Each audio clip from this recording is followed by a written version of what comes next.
hands. Visual supports are really powerful tools. How many of you guys carry day planners with you or have a calendar in your home by the telephone or on the refrigerator that has dentist appointment and soccer practice and where you need to be when and what day grandma's flying in from Las Vegas and all those kinds of things?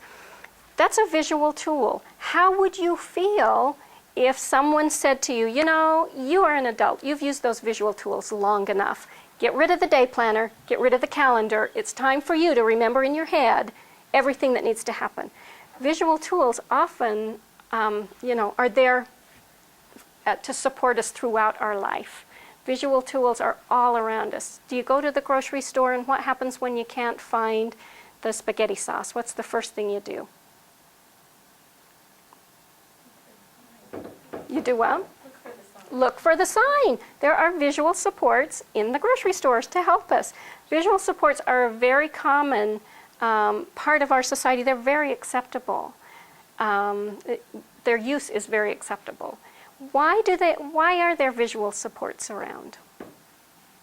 What are some of the reasons that you can think of for visual supports?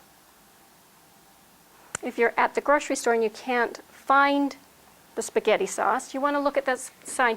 Do you want to have to rely on the manager for every thing on your grocery list to find it? You don't. So visual supports can help us be less reliant on other people who are considered maybe experts or adults or authority figures. So that's one tool. When you use your day planner and your calendars, those visual supports are there to help you with timelines and stay where you need to be, doing what you need to be, when you need to be doing it. Can you think of other reasons for visual supports? How many of you have traveled in a foreign country? Ever had? It's not on my wish, but it's on the wish list. What did you do when you had to go to the restroom? Did you look for the universal symbols or look for some kind of sign? So there are lots of universal symbols around that can communicate when we might not understand the language that's being spoken to us.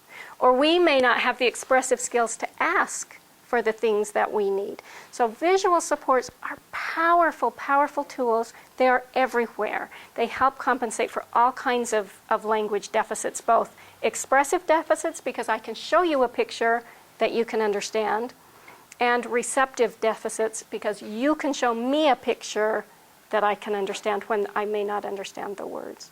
So visual supports are wonderful.